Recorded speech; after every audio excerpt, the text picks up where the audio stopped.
Assalamualaikum warahmatullahi wabarakatuh. Sebelum memulai pembelajaran pada pagi hari ini, marilah kita membaca doa terlebih dahulu. Berdoa mulai. Berdoa selesai. Bagaimana kabarnya teman-teman? Semoga tetap dalam keadaan sehat walafiat. Dan jangan lupa untuk absen di e-learning. Di sini nanti kita akan belajar mengenai materi perbandingan. Jangan lupa disiapkan alat tulis untuk mencatat dan menjawab pertanyaan dalam video ini ya. Saya tunggu untuk mempersiapkan alat tulisnya. Sudah? Beberapa subbab dalam materi perbandingan yang pertama adalah konsep perbandingan.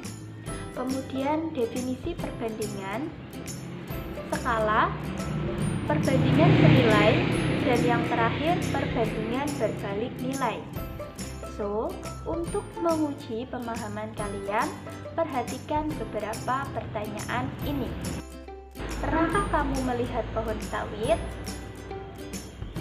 2. Jika pernah, di manakah kamu melihat pohon sawit tersebut? 3. Dari gambar yang disajikan, menurut kalian pohon manakah yang lebih rendah? 4. Tadi kan pohon yang lebih rendah, kalau sekarang pohon manakah yang lebih tinggi? Silahkan dikerjakan. Jika kalian dapat menjawab soal tersebut, maka kalian sukses dalam pemahaman konsep mengenai perbandingan yang akan kita bahas kali ini. Pada kehidupan sehari-hari, kalian pasti bertemu dengan masalah dan pengambilan keputusan yang membutuhkan perbandingan. Masalah perbandingan sering kalian jumpai dalam kehidupan sehari-hari. Pohon sawit yang memiliki ukuran lebih rendah dapat dengan mudah diambil buah sawitnya tanpa menggunakan alat bantu. Tentu berbeda dengan pohon sawit yang memiliki ukuran yang tinggi sehingga pekerja tidak dapat mengambil buah sawit, maka memerlukan sebuah alat bantu. Sehingga dalam hal ini, ukuran pohon sawit yang lebih rendah memudahkan pekerja dalam mengambil buah sawit tersebut dibandingkan pohon sawit yang tinggi. Dari ilustrasi tersebut, perbandingan adalah membandingkan dua atau lebih suatu subjek atau objek berdasarkan kriteria tertentu. Kemudian kita masuk ke subbab selanjutnya, yaitu definisi perbandingan. Perbandingan adalah membandingkan dua nilai atau lebih dari suatu besaran yang sejenis, atau dinyatakan dengan cara yang sederhana. Perbandingan dapat juga dinyatakan dalam bentuk pecahan yang paling sederhana. Perbandingan A ke B dinyatakan dalam A per B. Perbandingan tersebut dinamakan dengan rasio ya. Syarat membandingkan adalah harus menyamakan satuan, dan suatu perbandingan sebaiknya diubah ke bentuk yang paling sederhana. Contohnya, banyak kelereng Andi 50 buah, banyak kelereng Bagus 65 buah, sedangkan banyak kelereng Cahyo 45 buah. Tentukan yang A perbandingan kelereng Andi dan Bagus, B perbandingan kelereng Andi dan Cahyo, dan yang C perbandingan kelereng Bagus dan Cahyo. Penyelesaiannya, yang A tadi, perbandingan kelereng Andi dan Bagus adalah 50 banding 65. Jangan lupa disederhanakan, yaitu 10 banding 13. Begitu pula dengan Andi dan Cahyo adalah 50 banding 45. Jika disederhanakan adalah 10 banding 9. Yang C perbandingan kelereng Bagus dan Cahyo 65 banding 45. Kalau disederhanakan 13 banding 9. Subbab selanjutnya yaitu skala. Skala merupakan perbandingan ukuran atau jarak antara objek pada gambar dengan objek sebenarnya. Skala seringkali dimanfaatkan pada pembuatan denah lokasi, rancangan benda, dan peta. Dikala dituliskan dalam bentuk 1:n, yang artinya setiap 1 cm pada gambar atau denah mewakili n cm pada jarak sebenarnya. Untuk rumusnya dapat diamati dalam tabel tersebut. Untuk subbab keempat yaitu tentang perbandingan senilai. Perbandingan senilai adalah kondisi perbandingan yang terjadi jika nilai pada komponen pertama naik, maka nilai pada komponen kedua juga naik dan sebaliknya. Untuk ilustrasinya dapat diamati pada gambar berikut. Perbandingan senilai dirumuskan sebagai berikut.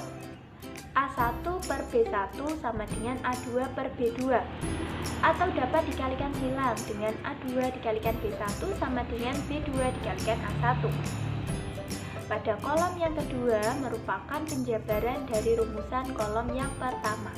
Kami sajikan contoh soal mengenai perbandingan senilai, yaitu jika harga 5 liter BBM jenis Pertamax adalah 45.000, berapakah harga 13 liter BBM jenis Pertamax tersebut? Untuk penyelesaiannya yaitu harga 13 liter Pertamax akan lebih besar daripada harga 5 liter Pertamax. Maka kita dapat menentukan harga 13 liter Pertamax dengan menggunakan perbandingan senilai. Kita misalkan A adalah volume BBM Pertamax dan B adalah harga BBM Pertamax, di mana A1 kita dari soal tersebut kan 5 liter, lalu A2-nya 13 liter, B1-nya 45.000, dan misalkan P adalah harga BBM untuk 13 liter. Maka tinggal kita substitusi variabel yang telah kita dapat ke dalam rumus tersebut, sehingga didapatkan harga 13 liter BBM jenis Pertamax adalah 117.000. Sekarang saya akan menguji pemahaman kalian tentang perbandingan senilai. Dikerjakan ya ini. Seorang pekerja pemungut biji sawit memiliki pekerjaan memungut biji sawit pada blok sawit tertentu sesuai jadwal. Setiap harinya para pekerja diberikan upah sebesar 36.000 setiap 2 karung biji sawit yang dikumpulkan mereka. Pertanyaannya adalah, berapa upah yang diterima pekerja sawit jika ia dapat mengumpulkan 6 karung biji sawit? Dan bisakah kamu memprediksi upah jika biji sawit yang terkumpul sebanyak 10 karung? Jika bisa, berapakah upahnya? Kemudian pada subbab yang terakhir yaitu mengenai perbandingan berbalik nilai. Perbandingan berbalik nilai adalah suatu bentuk perbandingan yang apabila salah satu besaran yang dibandingkan nilainya bertambah, maka besaran lainnya yang memiliki nilai yang semakin kecil. Dan sebaliknya ya. Untuk ilustrasinya dapat kalian perhatikan gambar tersebut. Suatu perbandingan dikatakan perbandingan berbalik nilai jika kedua perbandingan tersebut selalu tetap atau konstan, walaupun perbandingannya dibalik. Salah satu hal yang perlu diperhatikan diantaranya satuan dari besaran tersebut.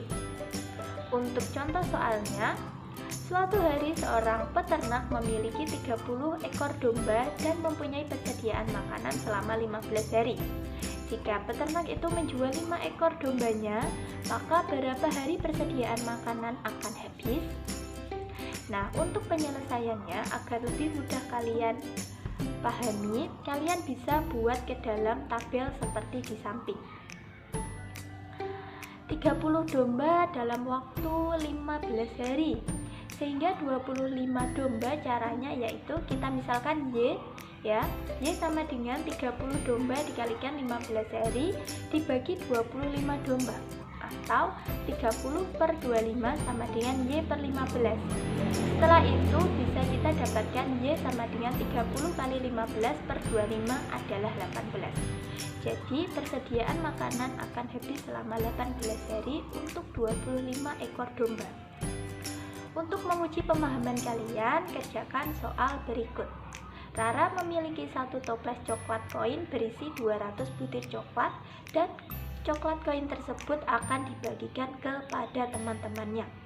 Dia mencoba membuat sebuah hubungan antara banyak anak dan banyak coklat koin yang akan diterima. dia menuliskannya ke dalam tabel di samping. Kemudian berdasarkan penyelesaian tabel tadi menunjukkan bahwa semakin titik-titik maka semakin titik-titik.